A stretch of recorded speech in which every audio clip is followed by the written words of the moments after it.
Hello दोस्तों, कैसे हैं आप सब। उम्मीद करती हूँ कि आप लोग अच्छे होंगे और अपनी पढ़ाई अच्छे से कर रहे होंगे। तो दोस्तों, आज हम पॉलिटी के घटना चक्र का चैप्टर संसद का तीसरा पार्ट कार्य संचालन एवं विधायी प्रक्रिया को स्टार्ट करेंगे। इससे रिलेटेड एमसीक्यू पर भी डिस्कस करेंगे। तो चलिए स्टार्ट करते हैं। नोट्स देख लेते हैं। संसद उच्चतम विधायी संस्था है। संसद उच्चतम विधायी संस्था है। संविधान में संशोधन का अधिकार संसद को प्राप्त है। किसे प्राप्त है? तो संसद को प्राप्त है। भारतीय संविधान के अनुच्छेद 368 के अंतर्गत संसद संविधान के किसी भी भाग में संशोधन कर सकती है। संसद के दोनों सत्रों के बीच अधिकाधिक अंतराल 6 महीने का हो सकता है। लोकसभा के अध्यक्ष, उपाध्यक्ष, महासचिव, राज्यसभा के सभापति, उपसभापति आदि संसद के अधिकारी कहलाते हैं। कोई संसद सदस्य जब 60 दिन तक सदन को बिना सूचित किए अनुपस्थित रहता है तो उनकी सदस्यता समाप्त की जा सकती है। भारतीय संविधान का अनुच्छेद 105 संसद के सदस्यों के विशेषाधिकारों उन्मुक्तियों को निर्धारित करता है। अनुच्छेद 253 के अनुसार अंतर्राष्ट्रीय संधियों को संपूर्ण भारत में या उनके किसी भी भाग में लागू करने के लिए संसद राज्य सूची के विषय पर कोई भी कानून बिना किसी राज्य की सहमति से बना सकती है। अंतर्राष्ट्रीय समझौते को प्रभावी बनाने के लिए संसद राज्य सूची के विषय पर कानून बना सकती है। सदन का अध्यक्ष किसी सदस्य को बोलने से रोककर अन्य को बोलने के लिए कह सकता है। यह बैठ जाना यील्डिंग द फ्लोर कहलाता है।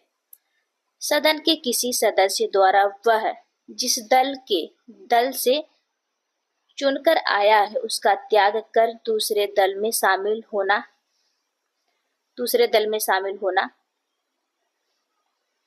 पक्ष त्याग क्रॉसिंग द फ्लोर कहलाता है। शून्यकाल जीरो हावर भारत की संसदीय व्यवस्था की देन है।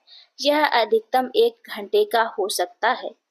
लोकसभा में इसका समय प्रश्नकाल के बाद सामान्यतः दोपहर 12 बजे से अपरांत 1 बजे तक होता है। अनुच्छेद 109(1) के अनुसार धन विधेयक लोकसभा में पुनः स्थापित किया जाता है, राज्यसभा में नहीं। कोई विधेयक जिसमें केवल व्यय उल्लेखित है और अनुच्छेद 110 धन विधेयक में विनिर्दिष्ट कोई विषय उसमें सम्मिलित नहीं है तो उसे संसद के किसी भी सदन में प्रारंभ किया जा सकता है। इसे साधारण विधेयक की तरह पेश किया जाता है। लोकसभा द्वारा पारित धन विधेयक राज्यसभा द्वारा भी पारित मान लिया जाता है यदि उस पर राज्यसभा द्वारा 14 दिन तक कोई कार्यवाही नहीं की जाती है। लोकसभा द्वारा विचार के लिए भेजे गए धन विधेयक को राज्यसभा 14 दिन तक रोक सकती है। अनुच्छेद 108 के अनुसार संसद के दोनों सदनों का संयुक्त अधिवेशन तब आयोजित किया जाता है जब किसी धन विधेयक अनुच्छेद 368 के तहत संविधान संशोधन विधेयक के अतिरिक्त पर विचार करने और उसे पारित करने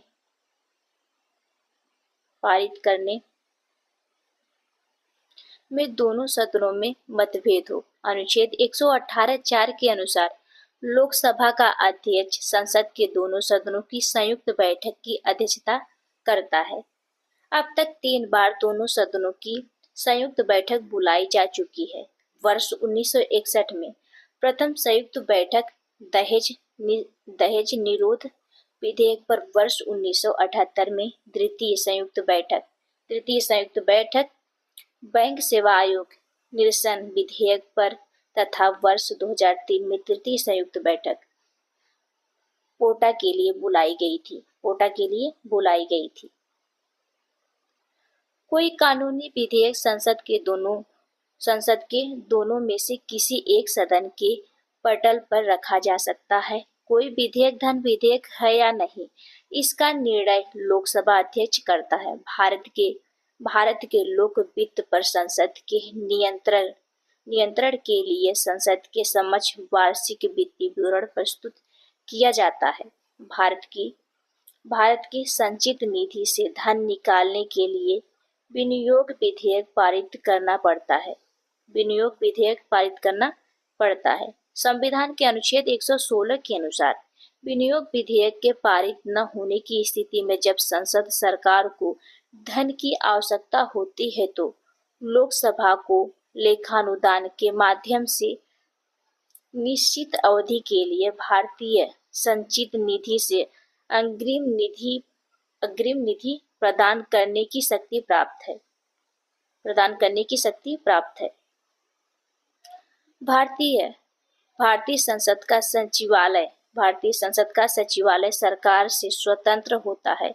भारतीय संसद संसदीय समितियों के माध्यम से प्रशासन पर नियंत्रण करती है। प्रश्न कोश, इससे रिलेटेड प्रश्न देख लेते हैं। पहला, नीचे दी हुई सारणी पर ध्यान दीजिए। भारत की संसद, राज्यसभा, लोकसभा। चलिए देख लेते हैं। 250 से अनधिक सदस्य, 12 नाम निर्देशित और 238 से अनधिक राज्यों और संघ राज्य क्षेत्रों के प्रतिनिधित्व। लोकसभा में देख लेते हैं। 552 से अनधिक सदस्य, 530 से अनधिक राज्यों के प्रतिनिधित्व और 2 से अनधिक नाम निर्देशित एंग्लो इंडियन तथा यक्स। आगे देख लेते हैं। यक्स अंकित स्थान पर निम्नलिखित में से किसे रखना ठीक होगा? चलिए देख लेते हैं।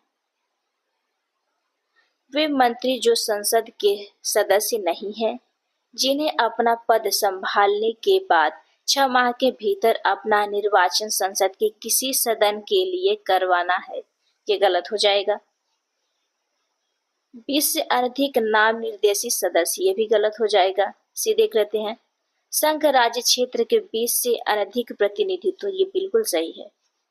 डी देख लेते हैं। महान्यायवादी, जिसे संसद के किसी भी सदन में बोलने और उनकी कार्यवाही में भाग लेने का अधिकार होता है, ये भी गलत हो जाएगा। इसलिए हमारा आंसर सी हो जाएगा।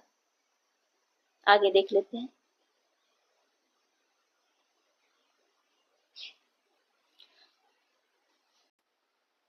प्रश्नकाल में लोकसभा के 552 से अनधिक सदस्यों में से 530 से अनधिक राज्यों के प्रतिनिधि, 20 से अनधिक संघ राज्य क्षेत्रों के प्रतिनिधि, अनुच्छेद 81 और 2 से अनधिक राष्ट्रपति द्वारा नामित अखिल भारतीय हो सकते थे। अनुच्छेद 331 संविधान 104वां संशोधन अधिनियम 2019 अनुच्छेद 334 में संशोधन कर लोकसभा और राज्यों की विधानसभाओं में अखिल भारतीय समुदाय के प्रतिनिधि को नामित करने के प्रावधान को पूर्व निर्धारित समय सीमा संविधान के प्रारंभ से 70 वर्ष अर्थात 25 जनवरी 2020 से आगे न बढ़ाते हुए निष्प्रभावी कर दिया गया है। आगे देख लेते हैं।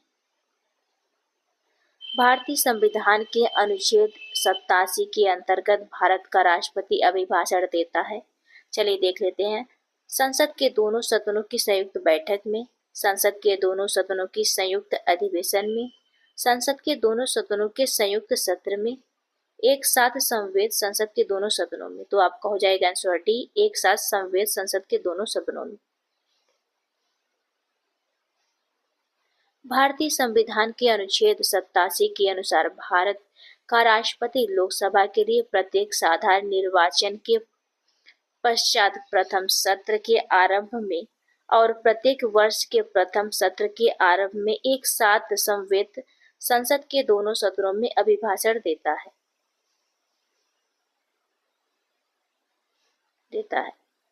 भारत के राष्ट्रपति के विशेष अभिभाषण के संदर्भ में निम्नलिखित में से कौन सा या कौन से सही है? चलिए देख लेते हैं। पहला, राष्ट्रपति लोकसभा के साधारण निर्वाचन के पश्चात प्रथम सत्र और प्रत्येक वर्ष के प्रथम सत्र के आरंभ में संसद के दोनों सदनों की संयुक्त बैठक को संबोधित करता है। बिल्कुल सही है। दूसरा देख लेते हैं। दूसरा, राष्ट्रपति अपने अभिभाषण में संसद को उनके आह्वान के कारणों के विषय में सूचित करता है। यह भी सही हो जाएगा, इसलिए हमारा आंसर हो जाएगा सी, पहला और दूसरा दोनों।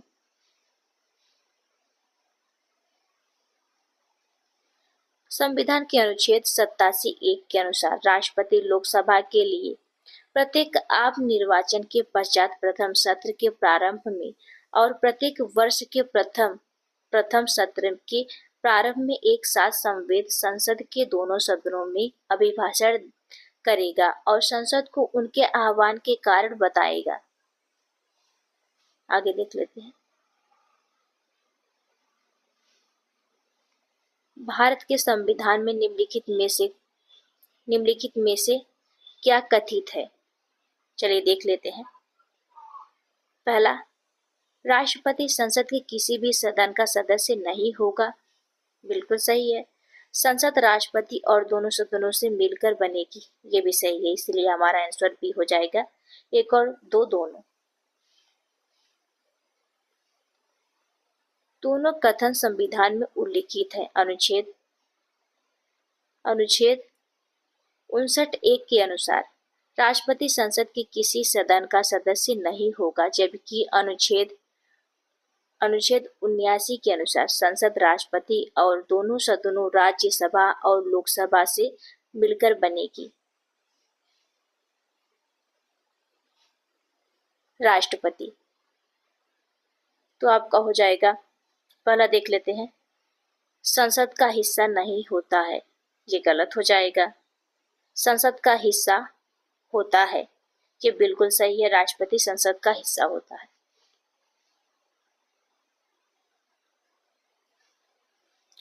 भारतीय संसद बनती है तो आपका हो जाएगा लोकसभा, राज्यसभा और राष्ट्रपति से बनती है।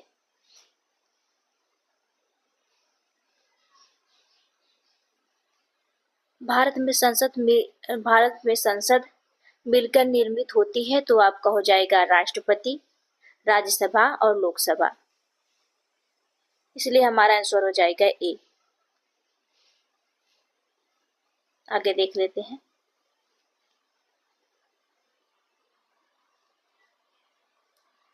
भारतीय संसद में निम्नलिखित में से कौन शामिल है? तो आपका हो जाएगा लोकसभा, राज्यसभा एवं प्रधानमंत्री। ये गलत हो जाएगा।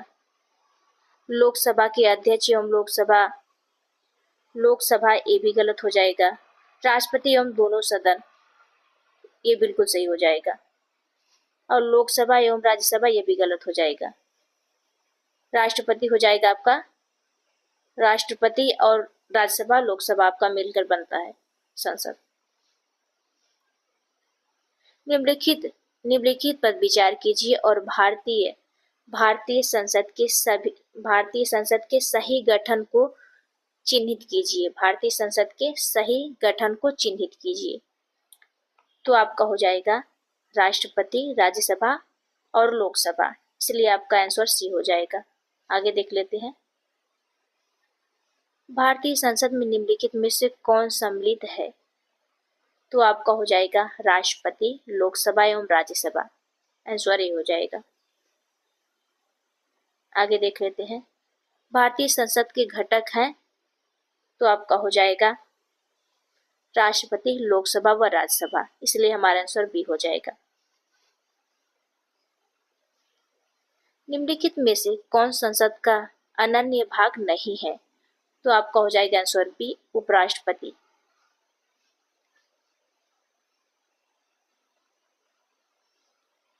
भारत के संविधान के भाग 5 के अनुच्छेद 79 में उपबंधित है कि संघ के लिए एक संसद होगी जो राष्ट्रपति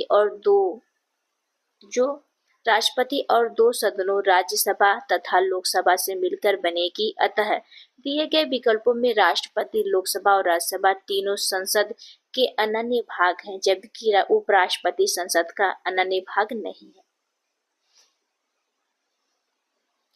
एक वर्ष में कम से कम कितनी बार संसद की बैठक होना आवश्यक है, तो आपका हो जाएगा आंसर बी 2 बार।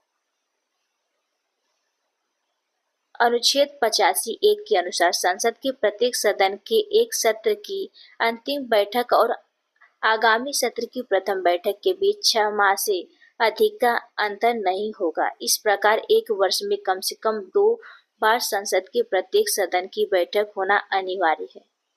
आगे देख लेते हैं। संसद के दोनों सत्रों के बीच अधिकाधिक अंतराल होना चाहिए, तो आपका हो जाएगा आंसर बी 6 महीने का।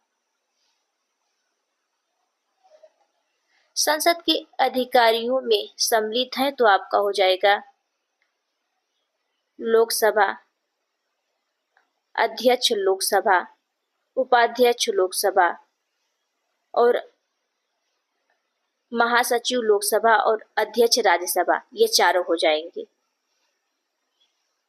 इसलिए हमारा आंसर हो जाएगा डी। आगे देख लेते हैं। संविधान के अनुसार संसद के अधिकारियों में सम्मिलित है राज्य सभा का सभापति एवं उपसभापति, अनुच्छेद 89, लोकसभा का अध्यक्ष एवं उपाध्यक्ष, अनुच्छेद 93, तथा संसद का सचिवालय, अनुच्छेद 98। इस प्रकार अभिष्ट उत्तर विकल्प डी होगा। आगे देख लेते हैं।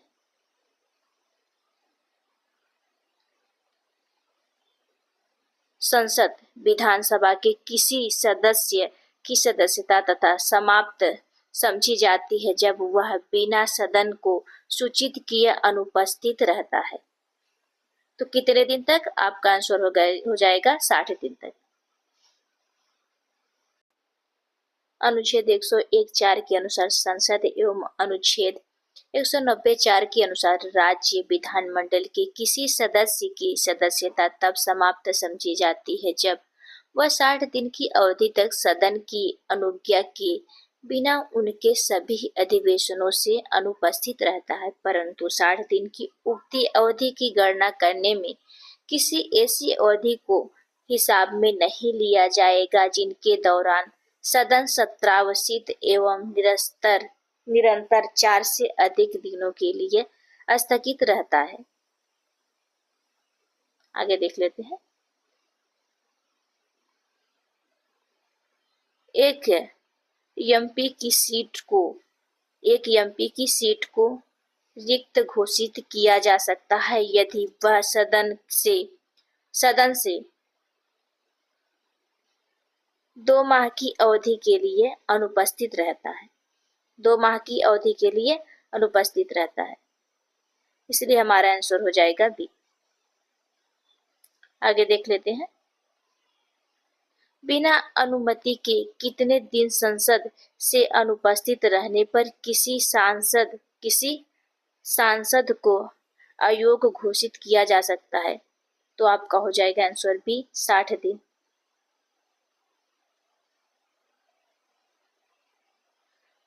सर्वप्रथम एक सांसद विधायक को इस आधार पर सदस्यता से अयोग्य घोषित किया गया कि वह सदन की अनुमति के बिना उनकी 8 लगातार बैठकों में अनुपस्थित रहा। चलिए देख लेते हैं। तो आपका हो जाएगा आंसर ए, राज्यसभा का।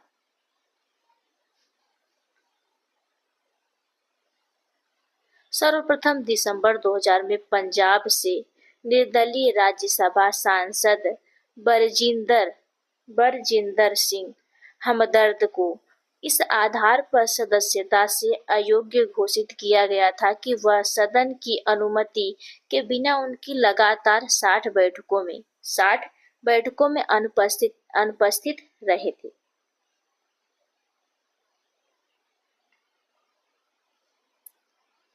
किसी मंत्री के विरुद्ध विशेषाधिकार प्रस्ताव उठाया जा सकता है जब वह, तो आपका हो जाएगा आंसर सी, किसी मामले के तथ्यों को रोकता है या तथ्यों का बिगड़ा हुआ वर्णन देता है।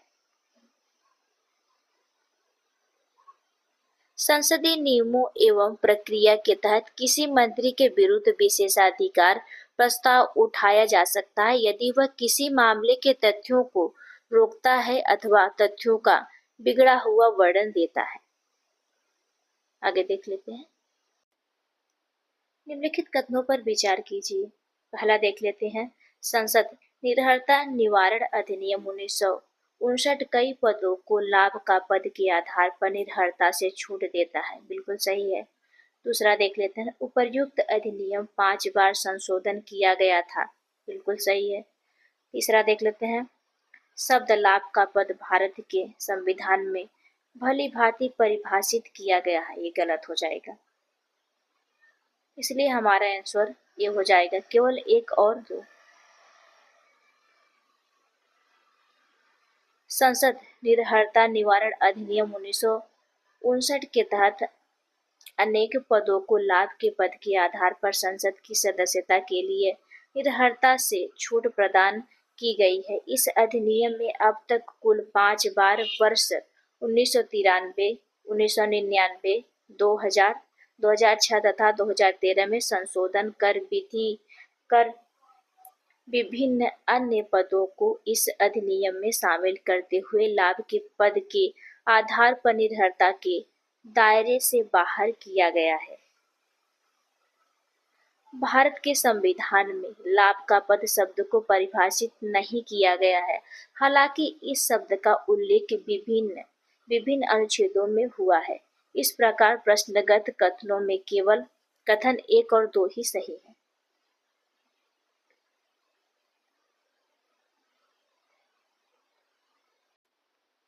लाभ के पद का निर्णय कौन करेगा?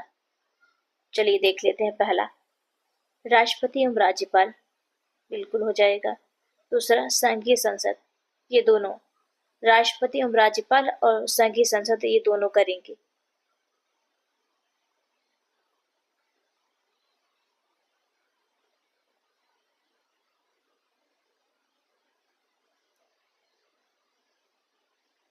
विश्लेषण 1। कोई पद संसद अथवा विधान मंडलों में सदस्यों की निर्भरता हेतु लाभ का पद है अथवा नहीं, इसका निर्णय अनुच्छेद 102 के 1 के क के अंतर्गत केंद्र में संसद तथा अनुच्छेद 191 1 के क के अंतर्गत राज्यों में राज्य विधान मंडल करेगा। दूसरा विश्लेषण देख लेते हैं। कोई व्यक्ति जो संसद अथवा विधान मंडलों की सदस्यता से लाभ के पद के आधार पर निर्भरता घोषित किया गया है, वह अपने लाभ के पद के कारण निर्हर्त है अथवा नहीं, उसका निर्णय केंद्र में अनुच्छेद 103 1 एवं 2 के अनुसार निर्वाचन आयोग की सलाह पर राष्ट्रपति करेगा तथा राज्यों में अनुच्छेद 192 1 एवं 2 के अनुसार निर्वाचन आयोग की सलाह पर राज्यपाल करेगा। अतः विश्लेषण 1 के अनुसार सही उत्तर विकल्प बी होगा तथा विश्लेषण 2 के अनुसार सही उत्तर विकल्प ए माना जाएगा।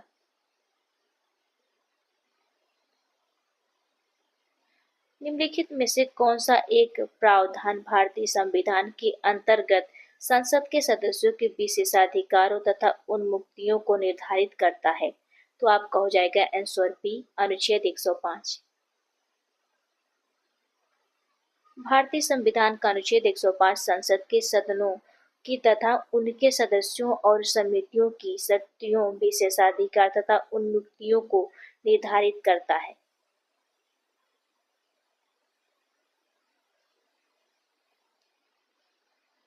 निम्नलिखित में से कौन संसद सदस्यों का सामूहिक विशेषाधिकार नहीं है? तो आपका हो जाएगा आंसर सी, साक्षी के रूप में उपस्थिति से स्वतंत्रता। संविधान के किस अनुच्छेद के अंतर्गत न्यायालयों द्वारा संसद की कार्यवाहियों की जांच करना प्रतिबंधित किया गया है? तो आपका हो जाएगा आंसर बी, अनुच्छेद 122। संविधान के अनुच्छेद 122 में न्यायालयों द्वारा संसद की कार्यवाहियों की जांच न किए जाने का प्रावधान किया गया है। आगे देख लेते हैं। निम्नलिखित में से किसको लोकसभा और राज्यसभा दोनों के निर्वाचन में मतदान का अधिकार है? तो आपका हो जाएगा आंसर डी, राज्य विधानमंडल के निम्न सदन के निर्वाचित सदस्य को। राज्य विधानमंडल के निम्न सदन विधानसभा के निर्वाचित सदस्य को लोकसभा एक नागरिक के अधिकार से और राज्यसभा अनुच्छेद 80 के खंड 4 में वर्णित दोनों के निर्वाचन में मतदान का अधिकार है। निम्नलिखित में से कौन सा कथन सही है, आगे देख लेते हैं। तत्कालीन प्रावधानों के अनुसार कतिपय अपवादों यथा असम के स्वयं शासित जिलों एवं लक्षद्वीप की अनुसूचित जातियों जनजातियों और सिक्किम के अतिरिक्त लोकसभा निर्वाचित कोई प्रत्याशी भारत के किसी भी राज्य से लड़ सकता है, पर राज्यसभा का प्रत्याशी सामान्यतः वहीं का होना चाहिए था जहां से वह प्रत्याशी बन रहा है। नोट वर्ष 2003 में लोकसभा प्रतिनिधित्व अधिनियम 1951 में किए गए संशोधन के तहत अब कोई भी व्यक्ति राज्यसभा के लिए कहीं से भी चुनाव लड़ सकता है यदि वह किसी भी संसदीय क्षेत्र का पंजीकृत मतदाता निर्वाचित हो। निम्न कथनों में से कौन सा एक सही है? पहला देख लेते हैं ए, केवल राज्यसभा में ही न कि लोकसभा में मनोनीत सदस्य हो सकते हैं, बिल्कुल सही। बी देख लेते हैं, राज्यसभा में आंग्ल भारतीय समुदाय के 2 सदस्यों को मनोनीत करने का संविधान का प्रावधान ही, गलत हो जाएगा। सी देख लेते हैं, किसी मनोनीत सदस्य के मंत्री पद के लिए नियुक्त पद संवैधानिक वर्जना नहीं है, ये बिल्कुल सही है। डी देख लेते हैं, मनोनीत सदस्य राष्ट्रपति और उपराष्ट्रपति के चुनाव में मत दे सकता है, ये गलत हो जाएगा, इसलिए हमारा आंसर हो जाएगा ए और सी। संसद के दोनों सदनों में मनोनीत सदस्य होते हैं। राज्यसभा में 12, एक लोकसभा में 2 आंग्ल भारतीय सदस्य मनोनीत होते हैं। 104वें संविधान संशोधन अधिनियम 2019 द्वारा अनुच्छेद 334 में किए गए संशोधन के तहत लोकसभा एवं राज्य विधानसभाओं में आंग्ल भारतीय सदस्य के प्रतिनिधित्व हेतु मनोनयन की व्यवस्था को आगे न बढ़ाते हुए निष्प्रभावी कर दिया गया। संविधान मनोनीत सदस्यों को मंत्री बनाने से मना नहीं करता। अनुच्छेद 75 के खंड 5 में उपबंधित है कि कोई मंत्री जो निरंतर 6 माह की किसी अवधि तक संसद के किसी सदन का सदस्य नहीं है, उस अवधि की समाप्ति पर मंत्री नहीं रहेगा। अर्थात किसी व्यक्ति को मंत्री बनाया जा सकता है, परंतु उसे 6 माह के भीतर संसद के किसी भी सदन का सदस्य बनना आवश्यक है, और यदि वह संसद सदस्य नहीं बन पाता तो वह मंत्री नहीं रहेगा। साथ ही यह भी एक तथ्य है कि मनोनीत सदस्य राष्ट्रपति के चुनाव में मत नहीं दे सकते हैं, जबकि उपराष्ट्रपति के चुनाव में मत देते हैं। इस प्रकार वर्तमान में प्रश्नगत कथन में से विकल्प ए और सी कथन सही है। आगे देख लेते हैं, संसद राज्य सूची के विषय के संबंध में कानून बना सकती है, तो आपका हो जाएगा आंसर बी, यदि राज्यसभा ऐसा संकल्प पारित करती है। संविधान के अनुच्छेद 249 के तहत यदि राज्यसभा उपस्थित और मत देने वाले सदस्यों के 2/3 बहुमत से ऐसा प्रस्ताव पारित करे कि राष्ट्रपति हित में राज्य सूची के किसी विषय पर संसद द्वारा कानून बनाना आवश्यक है, तो संसद उस विषय पर कानून बना सकती है।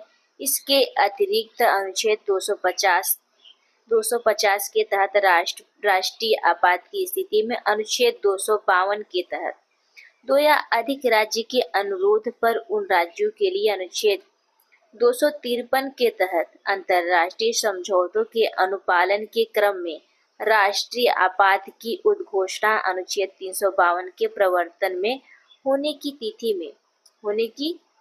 तिथि में अनुच्छेद 353 के तहत अनुच्छेद 356 के अधीन राज्य में राष्ट्रपति शासन लागू करने की अवस्था में अनुच्छेद 357 के तहत विधायी शक्ति के प्रयोग में संसद द्वारा राज्य सूची के विषय पर कानून बनाया जा सकता है। आगे देख लेते हैं। संघीय संसद राज्य सूची के विषय पर भी कानून बना सकती है। चलिए देख लेते हैं। पहला, अंतरराष्ट्रीय समझौतों को प्रभावी बनाने हेतु, सही है। संबंधित राज्य की सहमति से, ये भी सही है। राज्य में राष्ट्रपति शासन लागू रहने की अवस्था में, ये भी सही है। राष्ट्रीय हित में जब राज्यसभा दोनों 2/3 बहुमत से इसे हेतु प्रस्ताव पारित करे, ये भी सही है। इसलिए हमारा आंसर हो जाएगा डी, सभी चारों। भारतीय संविधान के किस अनुच्छेद के अंतर्गत अंतरराष्ट्रीय समझौतों को प्रभावी बनाने हेतु संसद राज्य सूची के विषय पर कानून बना सकती है? तो आपका हो जाएगा आंसर डी, अनुच्छेद 253। भारतीय संसद राज्य सूची के विषय पर विधायन नहीं कर सकती है जब तक, देख लेते हैं, चलते हैं। भारत का राष्ट्रपति उसे ऐसा करने का निर्देश न दे, ये गलत हो जाएगा। राज्यसभा प्रस्ताव पारित करे कि ऐसा करना राष्ट्रीय हित में आवश्यक है, बिल्कुल सही। विधानसभा का अध्यक्ष यह प्रमाणित करे कि ऐसा विधायन आवश्यक है, ये गलत हो जाएगा। राष्ट्रीय आपातकाल लागू हो, ये भी सही है। इसलिए हमारा आंसर हो जाएगा आंसर डी। अंतरराष्ट्रीय संधियों को भारत के किसी भाग अथवा संपूर्ण भारत में लागू करने के लिए संसद कोई भी कानून बना सकती है। इसलिए हमारा आंसर हो जाएगा आंसर डी, बिना किसी राज्य की सहमति से।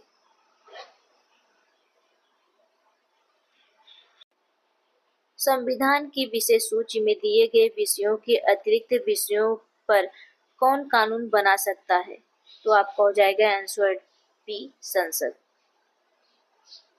भारतीय संविधान का अनुच्छेद 248 अवशिष्ट विधायी शक्ति के बारे में प्रावधान करता है। इनके अनुसार संसद को किसी भी ऐसे विषय के संबंध में जो समवर्ती सूची या राज्य सूची में प्रगणित उल्लेखनीय नहीं है, विधि बनाने की अन्य शक्ति प्राप्त है। अध्यक्ष सदन के किसी भी सदस्य को बोलने से रोक सकता है और अन्य किसी सदस्य को बोलने दे सकता है। यह घटना कहलाती है, तो आपका हो जाएगा आंसर डी, बैठ जाना, यील्डिंग द फ्लोर।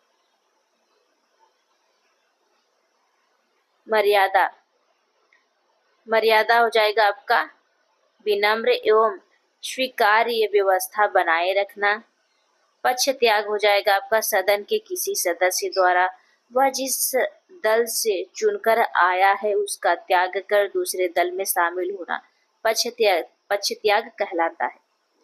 अंतर्प्रदन, किसी सरकारी अधिकारी से किसी नीति या कार्य के विवरण की मांग हेतु संसदीय प्रक्रिया अंतर्प्रदन कहलाती है।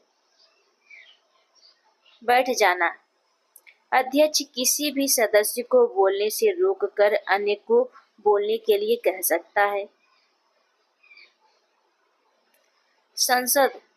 संसद में शून्यकाल का संबंध है, तो आपका हो जाएगा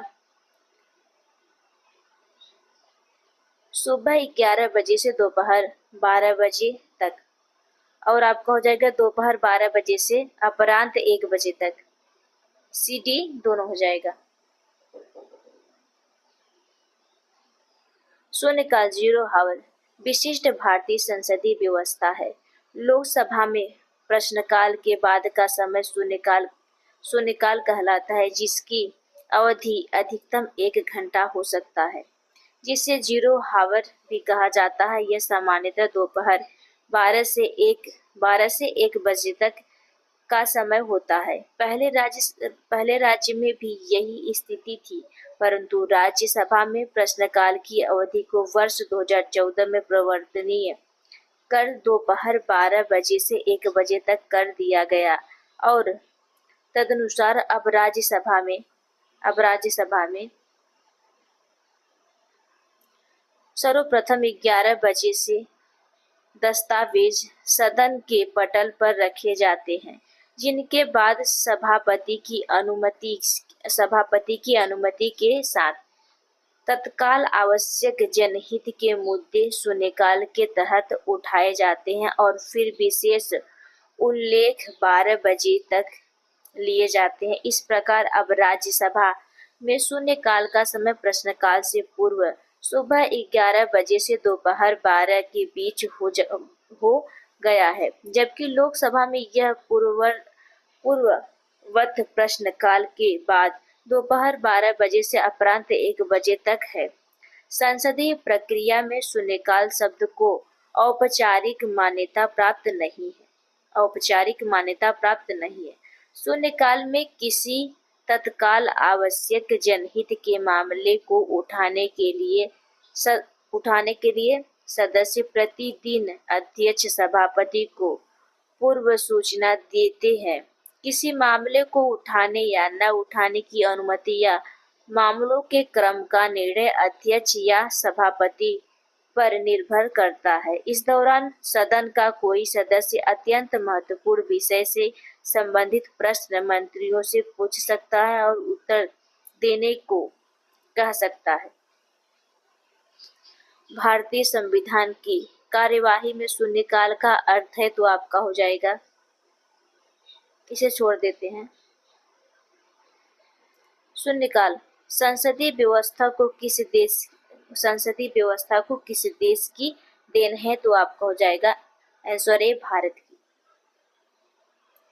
लोकसभा में शून्यकाल की अवधि अधिक से अधिक कितनी हो सकती है तो आपका हो जाएगा आंसर बी 1 घंटे।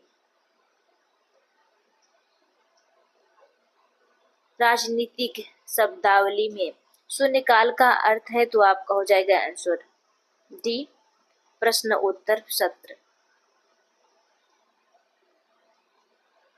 लोकसभा में किसी विधेयक पर आम बहस निम्नलिखित में से किस स्तर पर होती है तो आपका हो जाएगा आंसर बी तृतीय वाचन में।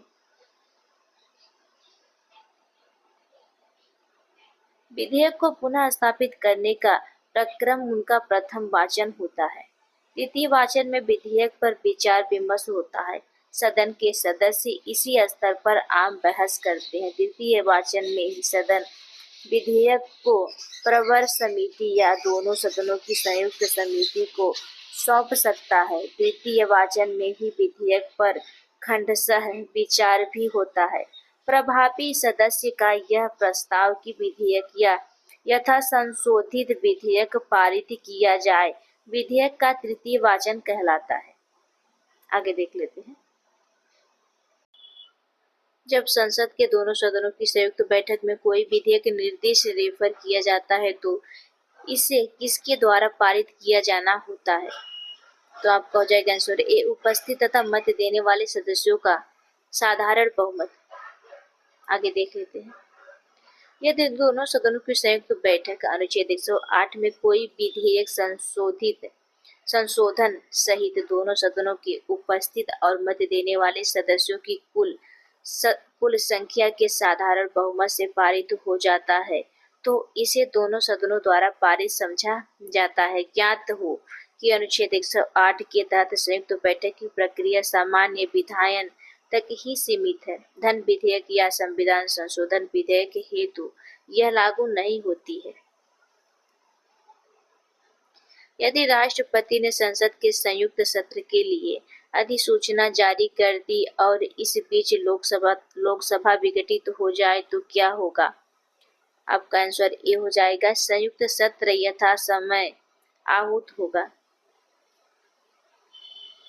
भारतीय संविधान के अनुच्छेद 108 के 5 में वर्णित है कि यदि राष्ट्रपति ने सदन की संयुक्त बैठक आहूत करने के अपने आशय की सूचना दे दी है और उनके पश्चात लोकसभा का विघटन हो जाता है तो भी संयुक्त बैठक हो सकेगी और विधेयक व्यपगत नहीं होगा तथा उसे पारित किया जा सकेगा।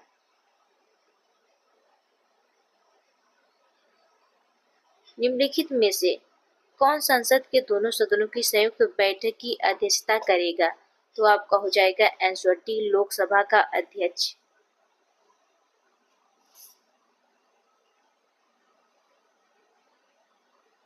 भारतीय संविधान के अनुच्छेद 118 के 4 के अनुसार संसद के दोनों सदनों की संयुक्त बैठक की अध्यक्षता लोकसभा का अध्यक्ष स्पीकर करता है। लोकसभा अध्यक्ष की अनुपस्थिति के संदर्भ में अनुच्छेद 118 3 के अंतर्गत राष्ट्रपति द्वारा कुछ नियम बनाए गए हैं। अध्यक्ष की अनुपस्थिति में संयुक्त बैठक में लोकसभा का उपाध्यक्ष पीठासीन होगा। यदि वह भी अनुपस्थित है तो राज्यसभा का उपसभापति अध्यक्षता करेगा। यदि वह भी अनुपस्थित है तो ऐसा व्यक्ति पीठासीन होगा जो बैठक में उपस्थित सदस्यों द्वारा तय किया जाएगा। संसद के दोनों सदनों की संयुक्त अधिवेशन की अध्यक्षता कौन करता है? तो आपको हो जाएगा आंसर ए, स्पीकर।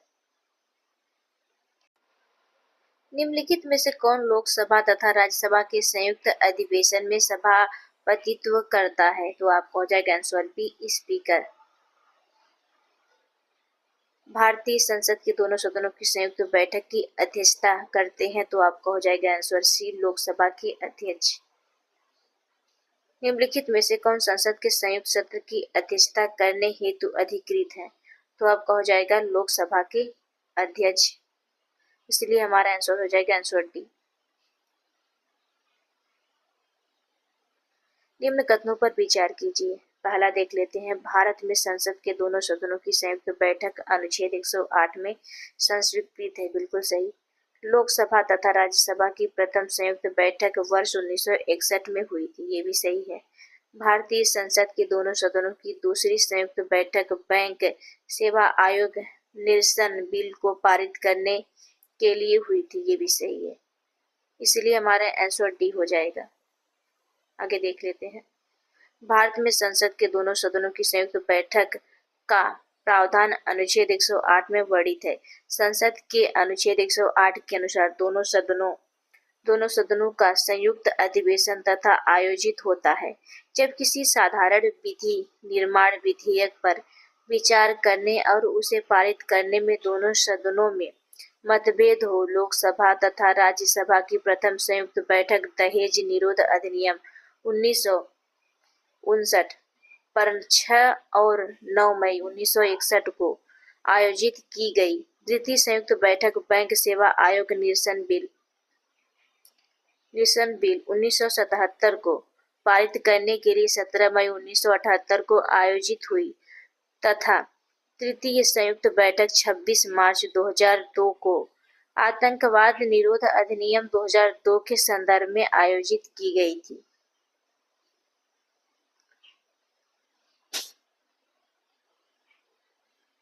संसद के दोनों सदनों का संयुक्त अधिवेशन आयोजित होता है।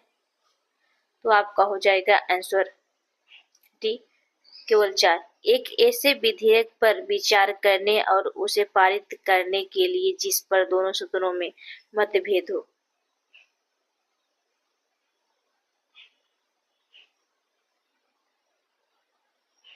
भारतीय संसद के दोनों सदनों की प्रथम संयुक्त बैठक हुई थी। तो आपका हो जाएगा आंसर ए, दहेज उन्मूलन विधेयक के संबंध में।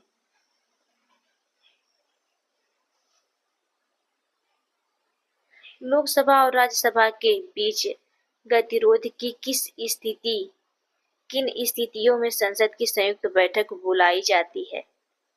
चलिए देख लेते हैं। पहला, साधारण विधि निर्माण को पारित करने की स्थिति में। बिल्कुल सही।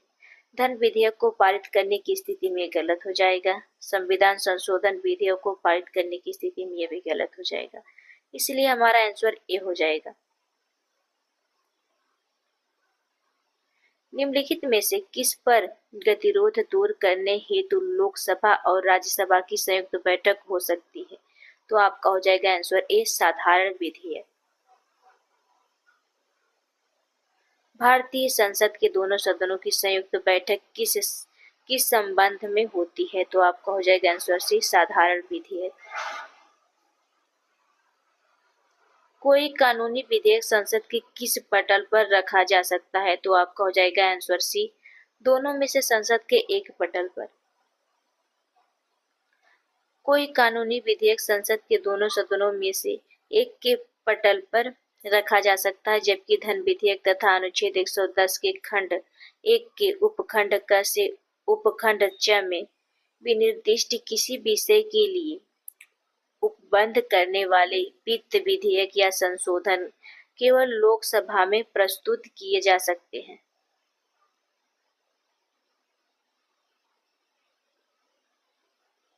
निम्नलिखित कथनों में से कौन सा या से सही है? चलिए देख लेते हैं। पहला देख लेते हैं, लोकसभा में लंबित कोई विधेयक उनके सत्रावसान पर व्यपगत लैंप हो जाता है, ये गलत हो जाएगा। दूसरा देख लेते हैं, राज्यसभा में लंबित कोई विधेयक जिसे लोकसभा में पारित नहीं किया है, लोकसभा के विघटन पर व्यपगत नहीं होगा, ये बिल्कुल सही है, इसलिए हमारा आंसर बी हो जाएगा, केवल 2। अनुच्छेद 107 के 3 के अंतर्गत संसद में लंबित विधेयक सदनों के सत्रावसान के कारण व्यपगत नहीं होगा, अतः कथन एक असत्य है। अनुच्छेद 107 के 5 के अनुसार लोकसभा में लंबित विधेयक अथवा लोकसभा द्वारा पारित एवं राज्यसभा में लंबित विधेयक लोकसभा के विघटन पर व्यपगत हो जाएगा, जबकि अनुच्छेद 107 के 4 के अंतर्गत राज्यसभा में लंबित विधेयक जिनको लोकसभा में पारित नहीं किया है, लोकसभा के विघटन पर व्यपगत नहीं होगा, अर्थात कथन 2 सत्य है, अतः विकल्प बी सही उत्तर है। संविधान के किस प्रावधान में कहा गया है कि विधि के प्राधिकार के बिना न तो कोई कर लगाया जा सकता है और न ही एकत्रित किया जा सकता है? तो आपका हो जाएगा आंसर ए, अनुच्छेद 165। संविधान के अनुच्छेद 265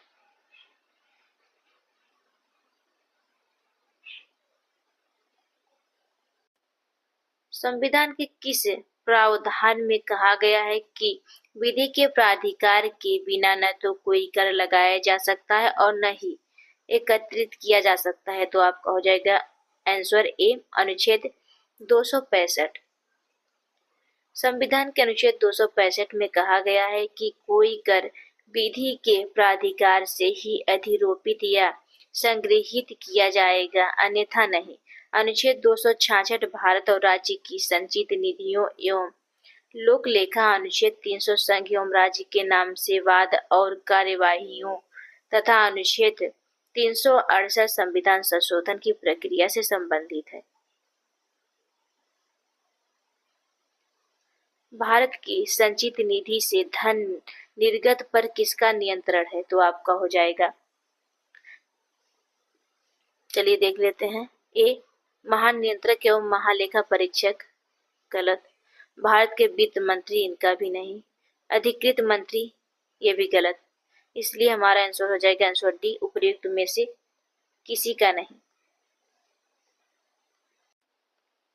भारतीय संविधान के अनुच्छेद 266 के अनुसार भारत की संचित निधि सरकार को प्राप्त सभी राजस्व उस सरकार द्वारा राज्य हुंडियां निर्गमित करके उधार द्वारा या अग्रिम अर्थोपाय द्वारा लिए गए सभी उधार और उधारों के प्रति संदाय में उस सरकार को प्राप्त सभी धनराशियों से मिलकर बनती है। यह संसद के नियंत्रणाधीन होती है। संचित निधि से कोई भी धनराशि तब तक निर्गमित नहीं की जा सकती जब तक संसद की अनुमति प्राप्त न कर ली जाए। इसीलिए बजट प्रावधानों के अनुरूप कार्यपालिका को संचित निधि से धन निकालने का अधिकार तभी प्राप्त होता है जब संसद अनुच्छेद 114 के तहत विनियोग अधिनियम के माध्यम से इसे हेतु अनुमति प्रदान करती है। करों और सरकारी कामकाज के निर्वाह में हुई अन्य प्राप्तियों से संघीय सरकार को प्राप्त हुआ समूचा राजस्व जमा होता है, तो आपका हो जाएगा आंसर सी, भारत की संचित निधि में। भारत की संचित निधि से निधि निकालने के लिए निम्नलिखित में से किसका अनुमोदन अनिवार्य है, तो आपका हो जाएगा आंसर बी, भारत की संसद। निम्नलिखित में से कौन सा एक व्यय भारत की संचित निधि पर भारित नहीं है, तो आपका हो जाएगा आंसर बी, भारत के उपराष्ट्रपति का वेतन तथा भत्ते। निम्नलिखित में से कौन सा एक व्यय भारत की संचित निधि पर भारित नहीं है, तो आपका हो जाएगा आंसर सी, भारत के प्रधानमंत्री के वेतन और भत्ते। निम्नलिखित में से भारतीय संविधान का कौन सा अनुच्छेद आकस्मिकता निधि से संबंधित है, तो आपका हो जाएगा आंसर सी, अनुच्छेद 267। भारतीय संविधान का अनुच्छेद 267 एक आकस्मिक निधि की स्थापना का प्रावधान करता है। यह राष्ट्रपति के नियंत्रणाधीन होती है। इसका गठन किसी अत्यावश्यक आकस्मिक प्रकृति के व्ययों हेतु किया गया है। ऐसे आकस्मिक व्यय का अनुच्छेद 115 या अनुच्छेद 116 के अधीन अनुदानों के रूप में संसदीय विधि द्वारा प्राधिकृत किए जाने के लंबित रहने तक इस निधि में से ऐसे व्यय की पूर्ति के लिए अग्रिम धन देने हेतु यह निधि राष्ट्रपति के व्ययनाधीन होती है।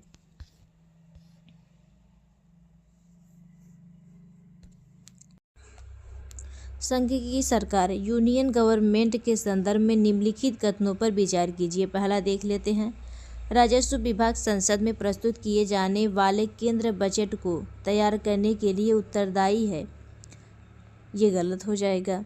दूसरा देख लेते हैं, भारत की संसद के प्राधिकरण के बिना कोई धन भारत की संचित निधि से निकाला नहीं जा सकता। बिल्कुल सही।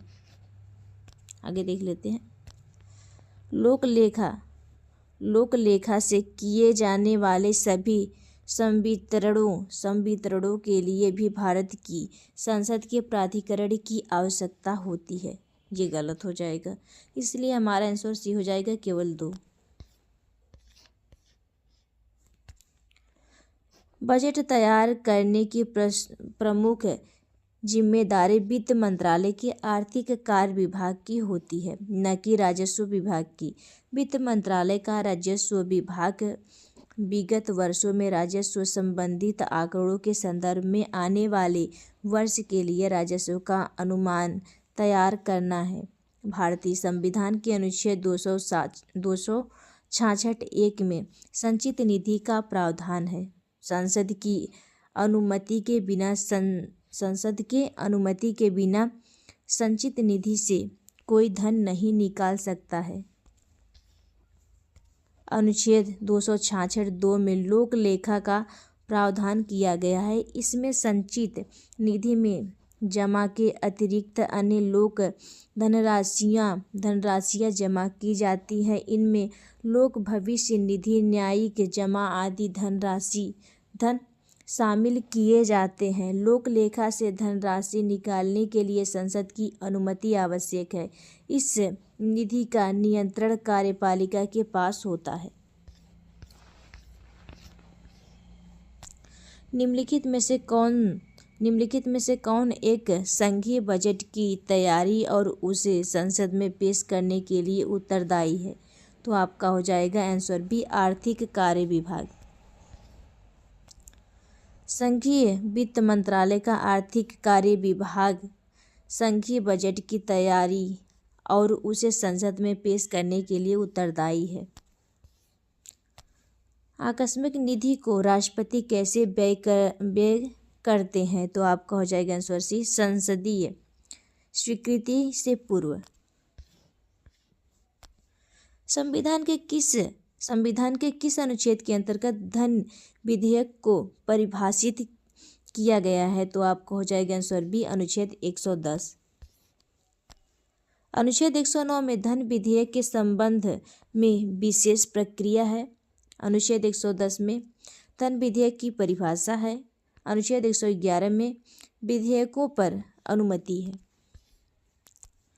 धन विधेयक भारत के संविधान के किस अनुच्छेद में परिभाषित किया गया है? तो आपका हो जाएगा आंसर बी, अनुच्छेद 110।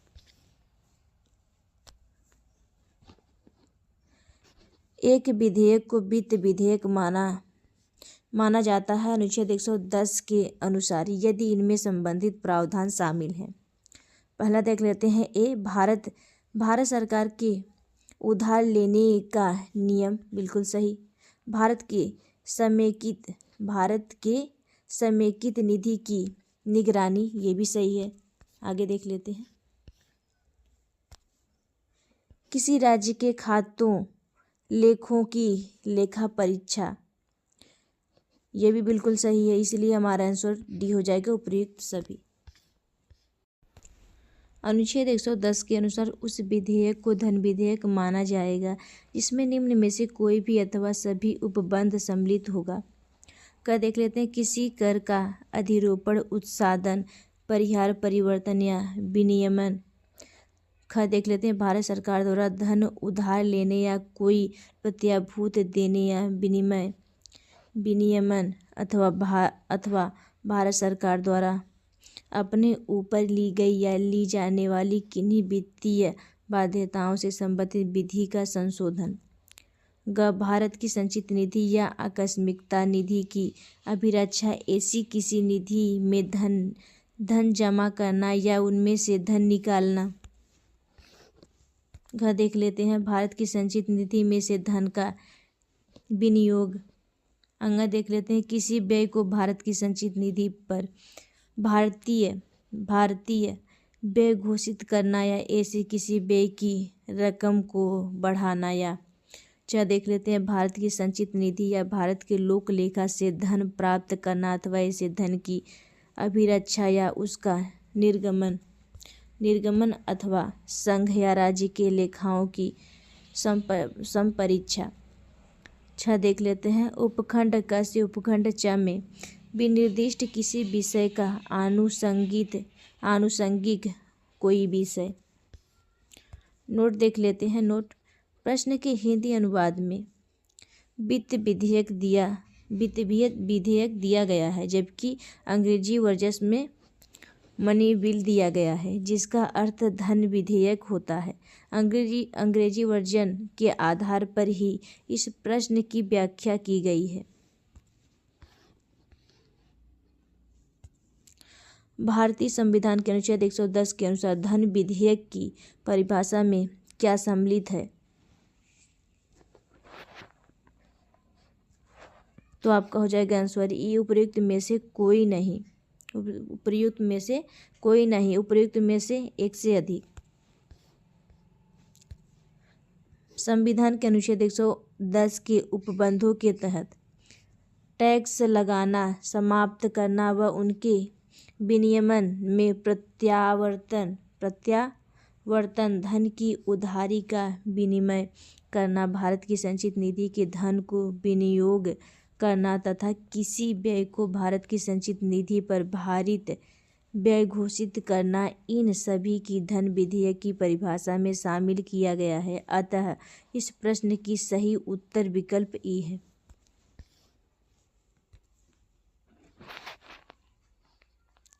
निम्नलिखित में से कौन सा विषय धन विधेयक के उपबंध से संबंधित नहीं किया गया है? चलिए देख लेते हैं। तो आपका हो जाएगा आंसर डी, जुर्माने या अर्थदंड से संबंधित उपबंध। संविधान के अनुच्छेद 110 में धन विधेयक की परिभाषा के तहत कर से संबंधित उपबंध, उधार लेने से संबंधित उपबंध तथा संचित निधि एवं आकस्मिकता निधि की अभिरक्षा से संबंधित उपबंध तो शामिल है, परंतु जुर्माने या अर्थदंड से संबंधित उपबंध इनमें सम्मिलित नहीं है। वस्तुतः अनुच्छेद 110 के खंड 2 के अनुसार कोई विधेयक केवल इस कारण धन विधेयक नहीं समझा जाएगा कि वह जुर्मानों या अन्य अर्थदंड की अधिरोपण का उपबंध करता है।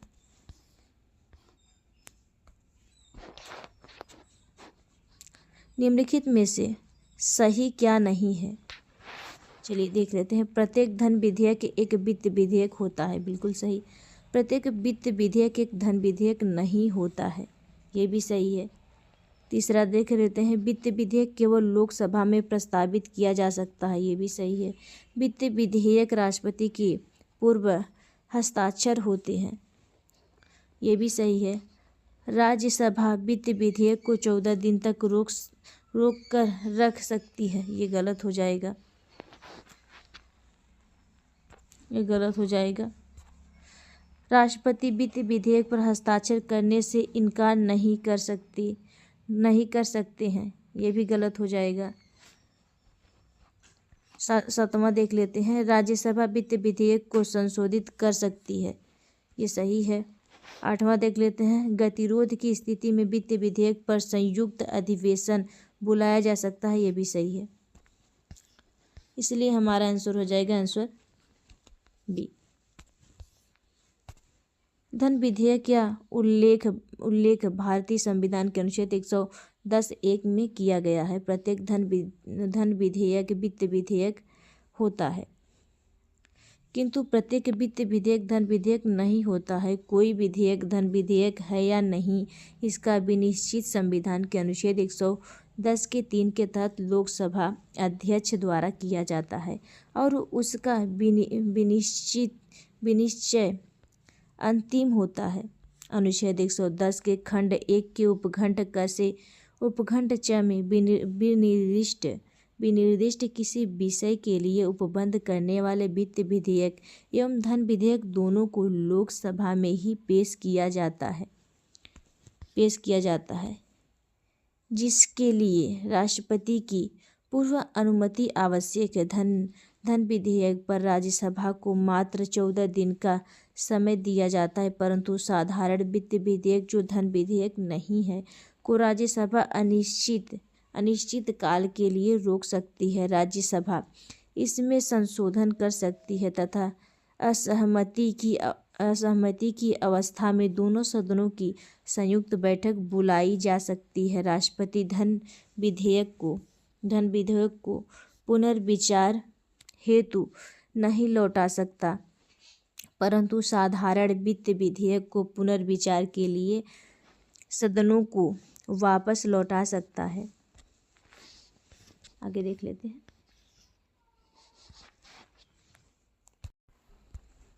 निम्नलिखित कथनों में से कौन सा एक धन विधेयक के बारे में सही नहीं है? ये देख लेते हैं। धन विधेयक संसद के दोनों सदनों से किसी भी सदन में प्रस्तावित किया जा सकता है, ये गलत हो जाएगा, इसलिए हमारा आंसर यही हो जाएगा। यह धन विधेयक है, इसका निर्णय कौन करता है? तो आपका हो जाएगा आंसर सी, लोकसभा अध्यक्ष।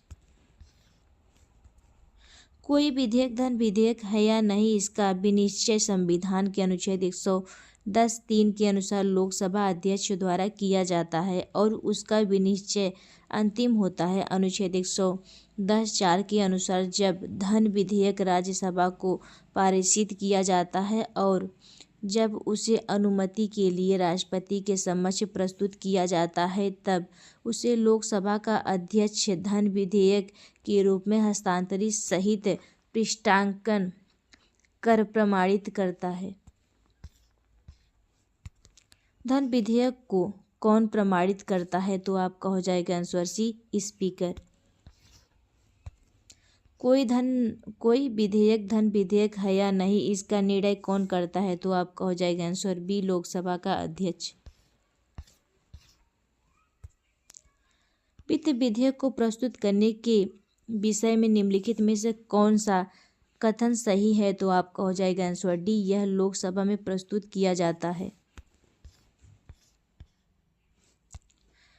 आयोग के प्रश्न पत्र में हिंदी संस्करण में वित्त विधेयक लिखा गया है, जबकि अंग्रेजी संस्करण में मनी बिल लिखा गया है। अतः इस प्रश्न पर आयोग का आशय धन विधेयक से है, न कि वित्त विधेयक से।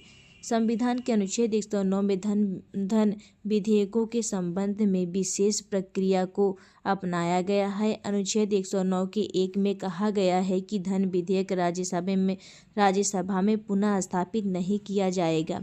अतः धन विधेयक मनी बिल केवल लोकसभा में प्रस्तुत किया जाता है। अनुच्छेद 110 के खंड 1 के उपखंड क से उपखंड च में विनिर्दिष्ट किसी विषय के लिए उपबंध करने वाले वित्त विधेयक भी लोकसभा में ही पेश किया जाता है। भारत सरकार द्वारा धन विधेयक सदन में पेश किया जाता है तो आपका हो जाएगा आंसर डी, लोकसभा में। निम्नलिखित में से कौन सा एक कथन सही है? तो आपका हो जाएगा आंसर डी, धन विधेयक लोकसभा में पुनः स्थापित किया जाता है। संविधान के अनुच्छेद 109 के 1 के अनुसार धन विधेयक राज्यसभा में पुनः स्थापित नहीं किया जा सकता है। धन विधेयक लोकसभा में ही पुनः स्थापित प्रस्तुत किया जाता है। धन विधेयक लोकसभा द्वारा पारित किए जाने के पश्चात राज्यसभा को उनकी सिफारिशों के लिए पारित किया जाता है, जिसे राज्यसभा अधिकतम 14 दिन तक ही रोक सकती है। अनुच्छेद 109 के 5 के अनुसार यदि राज्यसभा धन विधेयक को 14 दिनों की अवधि में नहीं लौटाती है तो उसे राज्यसभा द्वारा भी उसी रूप में पारित मान लिया जाता है जिसमें वह लोकसभा द्वारा पारित किया गया है।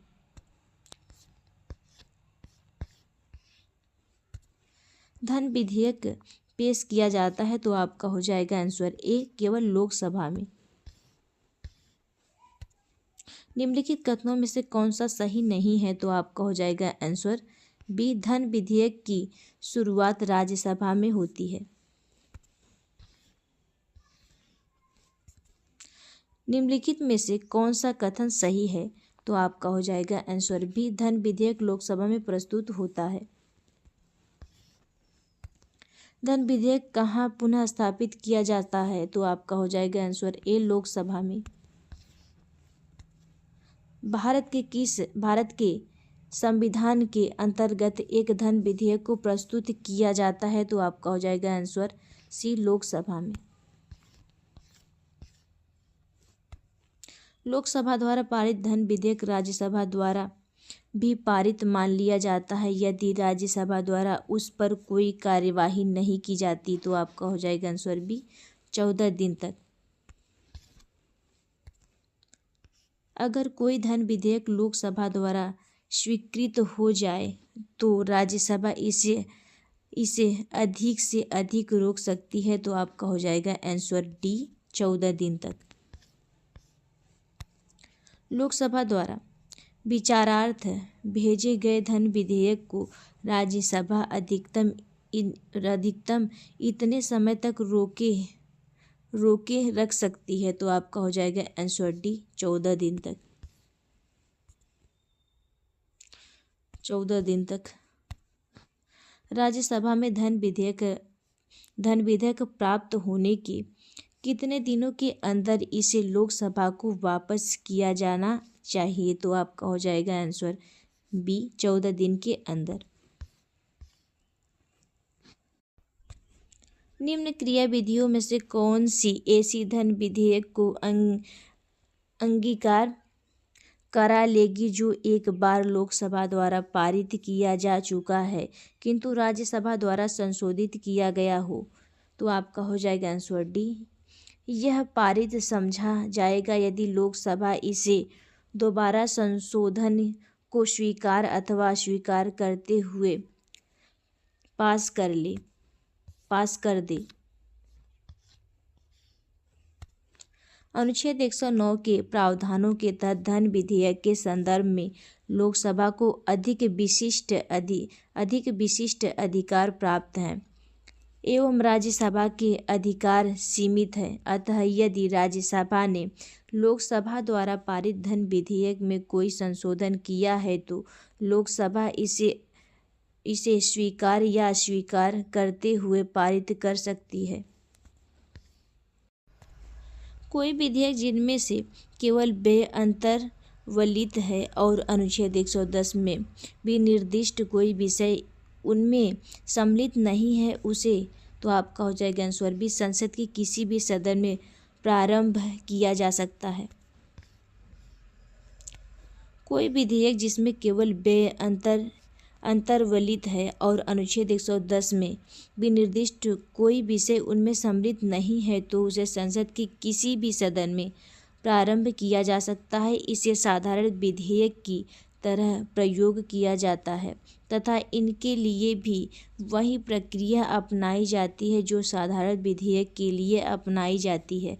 तथापि अनुच्छेद 117 की 3 के अनुसार भारत की संचित निधि से व्यय करने संबंधित उपबंध वाला विधेयक संसद के किसी सदन द्वारा तब तक पारित नहीं किया जाएगा जब तक ऐसे विधेयक पर विचार करने के लिए उस सदन से राष्ट्रपति ने सिफारिश नहीं की है।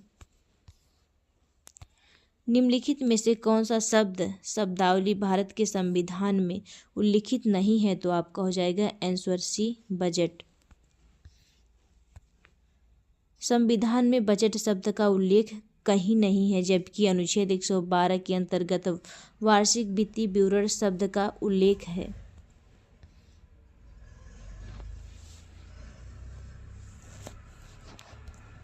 बजट पर संसद के नियंत्रण के विषय में निम्नलिखित में से कौन सी बात सही नहीं है, तो चलिए देख लेते हैं। ए, बजट के निर्माण में संसद का कोई हाथ नहीं होता, ये गलत हो जाएगा। संसद को समेकित निधि पर प्रभावित व्यय को बढ़ाने की शक्ति प्राप्त है, बिल्कुल सही। संसद को राष्ट्रपति की सिफारिश के बिना कोई कर आरोपित करने की शक्ति प्राप्त नहीं है, यह गलत हो जाएगा। संसद को राष्ट्रपति की सिफारिश के बिना किसी कर में वृद्धि करने की शक्ति प्राप्त नहीं है, ये गलत हो जाएगा। इसलिए हमारा आंसर हो जाएगा आंसर बी।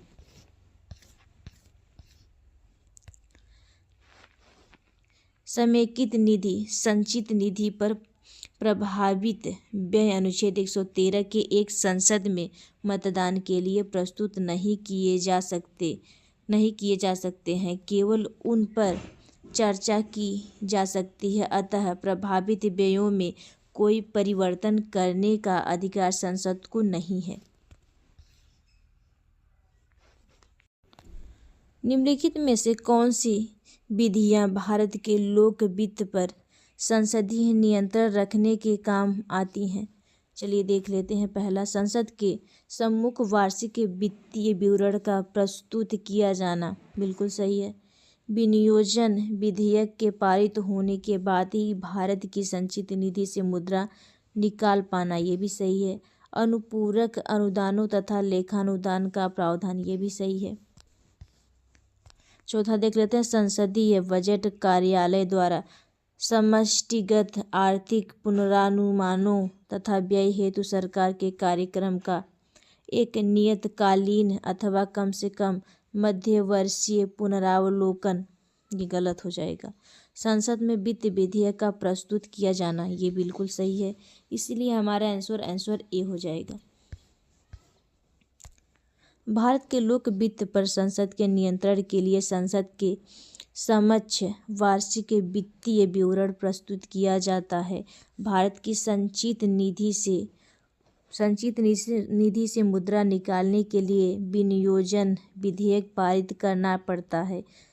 अनुपूरक अनुदानों और लेखानुदान तथा संसद में वित्त विधेयक प्रस्तुत करके भी लोक वित्त पर संसदीय नियंत्रण स्थापित किया जाता है। संसदीय बजट कार्यालय द्वारा समष्टिगत आर्थिक पुनरानुमानों तथा व्यय हेतु सरकार के कार्यक्रम का एक नियतकालीन अथवा कम से कम मध्यवर्षीय पुनरावलोकन किए जाने का प्रावधान विश्व के कई देशों यथा ऑस्ट्रेलिया, कनाडा आदि में है, परंतु भारत में नहीं है। यदि वार्षिक संघीय बजट लोकसभा द्वारा पारित नहीं होता तो आपका हो जाएगा आंसर डी, प्रधानमंत्री अपने मंत्रिपरिषद का त्यागपत्र पेश कर देता है। वार्षिक संघीय बजट के लोकसभा द्वारा पारित न होने वाला तात्पर्य लोकसभा में सरकार के अल्पमत में जाने से है। ऐसी स्थिति में प्रधानमंत्री अपनी मंत्रिपरिषद का त्यागपत्र प्रस्तुत करेगा।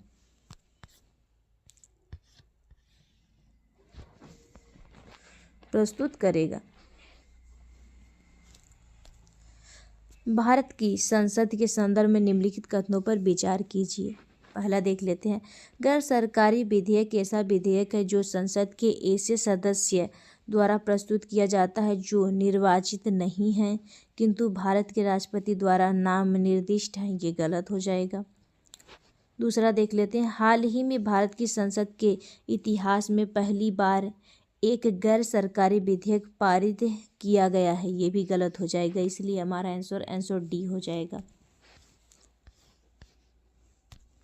गैर सरकारी विधेयक उसे कहते हैं जो कि संसद के ऐसे सदस्य द्वारा सदन के पटल पर पुनः स्थापित किए जाते हैं जो मंत्री नहीं होते हैं, जबकि सरकारी विधेयक उसे कहते हैं जो किसी मंत्री द्वारा सदन के पटल पर पुनर्स्थापित किए जाते हैं। गैर सरकारी विधेयक भी सदन में एक प्रक्रिया के तहत पेश किया जाता है। गैर सरकारी सदस्यों के विधेयक तथा संकल्पों संबंधित एक समिति का गठन किया जाता है। इस समिति का गठन लोकसभा में किया जाता है। समिति में कुल 15 सदस्य होते हैं तथा लोकसभा के उपाध्यक्ष इस समिति के अध्यक्ष होते हैं। स्वतंत्रता के बाद से अब तक 14 गैर सरकारी विधेयक दोनों सदनों में पारित हो चुके हैं। अतः दिए गए उपर्युक्त कथनों में से न तो पहला सही है और न ही दूसरा कथन सही है।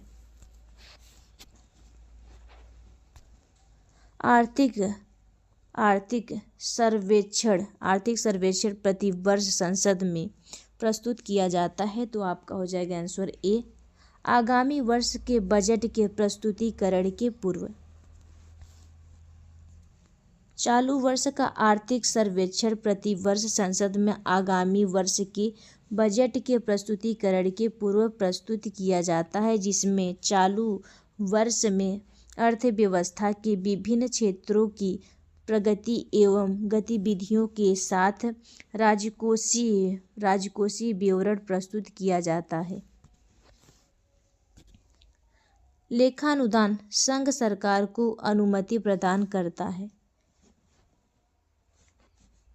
तो आपका हो जाएगा आंसर डी, निश्चित अवधि के लिए भारतीय संचित निधि से धन निकालने के लिए।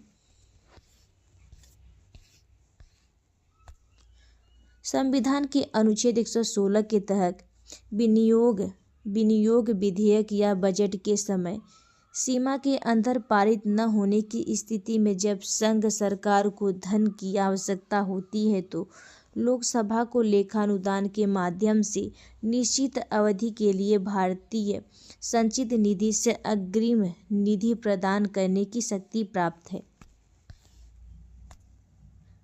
लेखानुदान बना है, तो आपका हो जाएगा आंसर सी, बजट पारित होना लंबित होने के कारण निधि आवंटन हेतु संसद में लेखा के लिए वोट आवश्यक होता है, तो आपका हो जाएगा आंसर सी, जब सामान्य बजट के समय सीमा के अंदर पारित होने की आशा नहीं होती।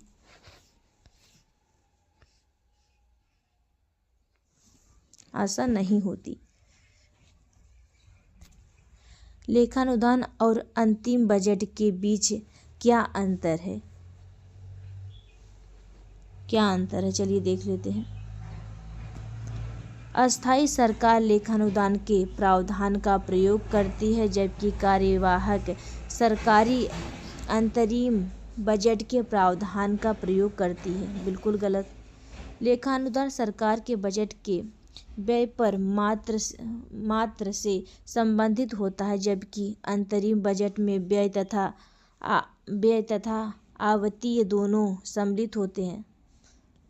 तो आपका हो जाएगा दूसरा सही हो जाएगा, इसलिए आपका आंसर हो जाएगा आंसर बी।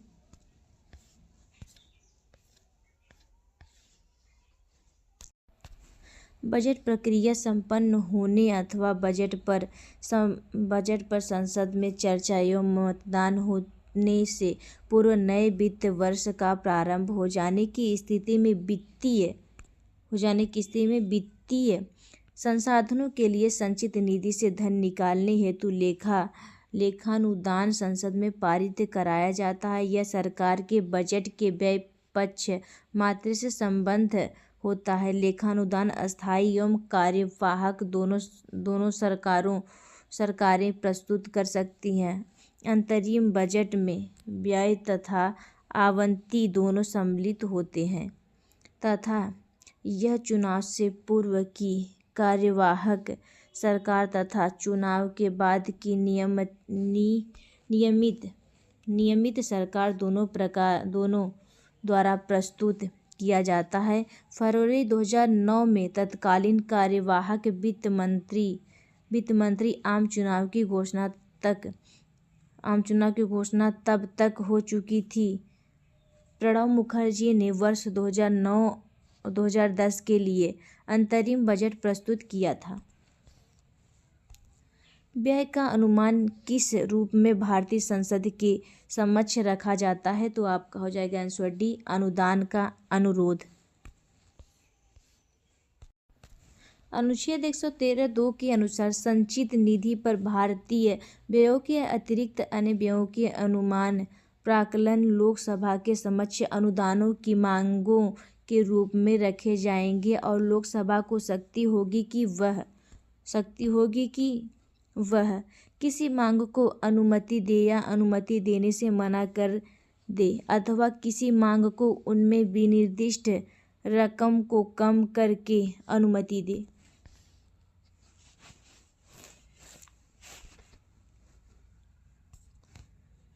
सामान्य वित्तीय विवरण में चरण सम्मिलित हैं, तो चलिए देख लेते हैं। बजट का प्रस्तुतिकरण ये भी है, बजट पर चर्चा ये भी है, विनियोग विधेयक को पारित करना ये भी है, लेखानुदान ये नहीं है, वित्त विधेयक को पारित करना ये भी है, इसलिए हमारा आंसर हो जाएगा आंसर डी। बजट का प्रस्तुतिकरण, बजट पर चर्चा, विनियोग विधेयक को पारित करना तथा वित्त विधेयक को पारित करना सामान्य वित्त विधायन के चरण हैं, जबकि लेखानुदान प्रत्यानुदान एवं अपवादानुदान अनुच्छेद 116 इनमें शामिल नहीं है।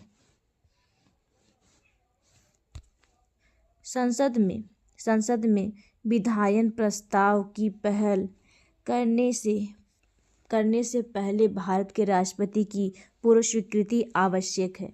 पहला देख लेते हैं, एक नवीन राज्य के गठन से संबंधित विधेयक पर, यह भी सही है। ऐसे कारागार विधेयक जिनमें राज्य का हित निहित हो, ये भी सही है। राज्य की सीमाओं में फेरबदल करने संबंधित विधेयक पर, यह भी सही है। धन विधेयक पर, यह भी सही है। ये चारों सही हैं, इसलिए हमारा आंसर डी हो जाएगा, उपयुक्त सभी। प्रश्नगत सभी विकल्पों में प्रस्तुत विधायन प्रस्ताव संसद में प्रस्तुत करने से पूर्व राष्ट्रपति की स्वीकृति आवश्यक है। निम्नलिखित प्रस्तावों में से किसका संदर्भित संबंध संघीय बजट से है? तो आपका हो जाएगा आंसर सी, कटौती प्रस्ताव।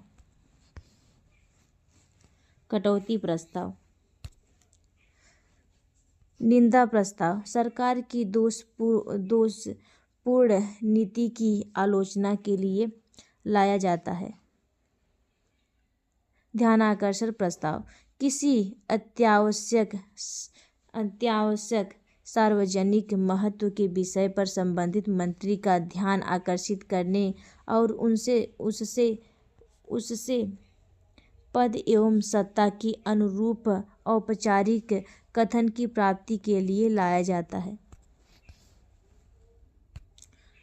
कटौती प्रस्ताव बजट पेश होने पर अनुदान मांगों पर बजट के दौरान संसद सदस्यों को धनराशि में वृद्धि का अधिकार नहीं है। वे मात्र कमी कर सकते हैं और ऐसा वे कटौती प्रस्ताव के द्वारा करते हैं, जो 3 प्रकार के होते हैं: नीति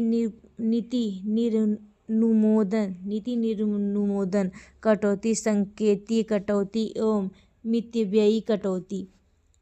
स्थगन प्रस्ताव किसी अत्यावश्यक सार्वजनिक महत्व के विषय पर सदन के सदस्यों का ध्यान आकर्षित करने हेतु लाया जाता है।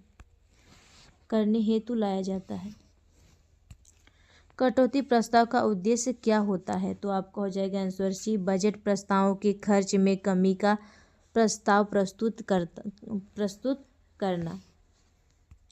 बजट की अनुदान मांगों में संशोधन हेतु लोकसभा या राज्य की विधानसभा में प्रस्तुत किया जाने वाला प्रस्ताव कटौती प्रस्ताव कहलाता है। इनके तहत सरकार द्वारा प्रस्तुत अनुदान मांगों को अनुचित बताते हुए उनमें कमी का प्रस्ताव लाया जाता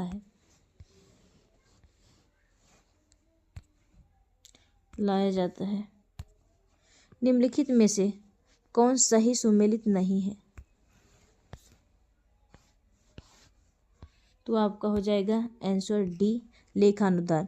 बजट मांगों को पूर्ण रूप से वित्तीय वर्ष के लिए पारित करना, यही सुमेलित नहीं है।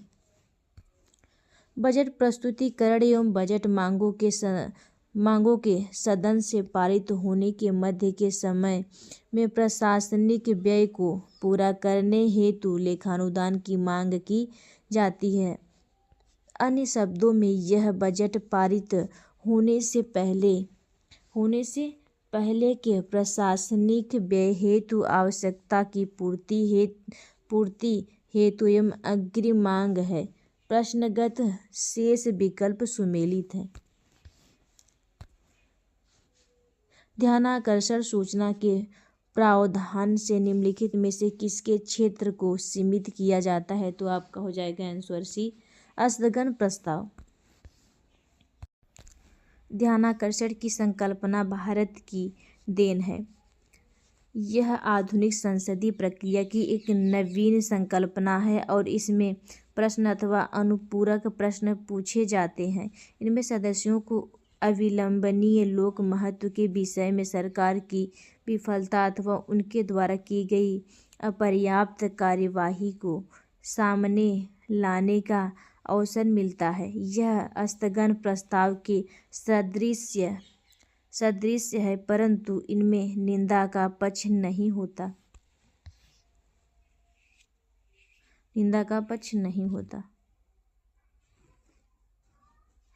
भारत की संसद किनके द्वारा मंत्रिपरिषद के कृत्यों के ऊपर नियंत्रण रखती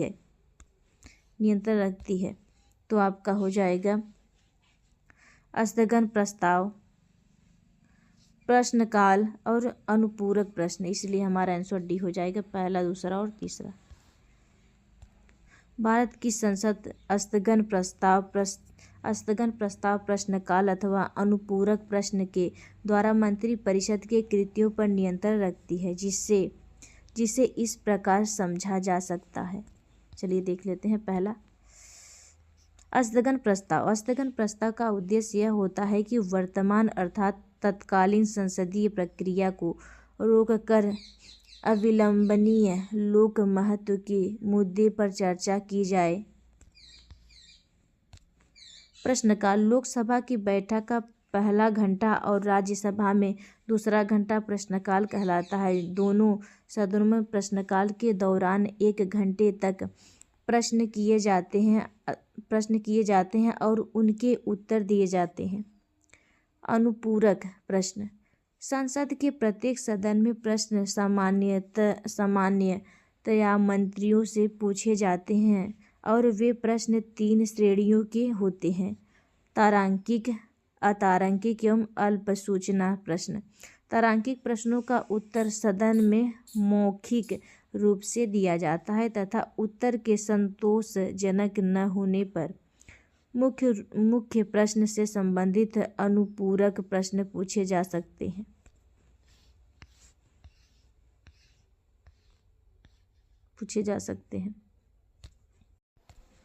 तारांकिक प्रश्नों के विषय में सही क्या है? चलिए देख लेते हैं। पहला, उत्तर मौखिक दिए जाते हैं, बिल्कुल सही। उत्तर लिखित दिए जाते हैं, ये गलत हो जाएगा। पूरक प्रश्न पूछे जा सकते हैं, सही हो जाएगा। पूरक प्रश्न नहीं पूछे जा सकते हैं, ये गलत हो जाएगा। उत्तर पर बहस की जा सकती है, यह भी गलत हो जाएगा। उत्तर पर स्पीकर का नियंत्रण रहता है, यह भी गलत हो जाएगा। इसलिए हमारा आंसर हो जाएगा आंसर बी, पहला और तीसरा। भारतीय संसद में स्थगन प्रस्ताव लाने का क्या उद्देश्य है? तो आपका हो जाएगा आंसर ए, सार्वजनिक महत्व के निश्चित अत्यावश्यक मुद्दे पर बहस करने हेतु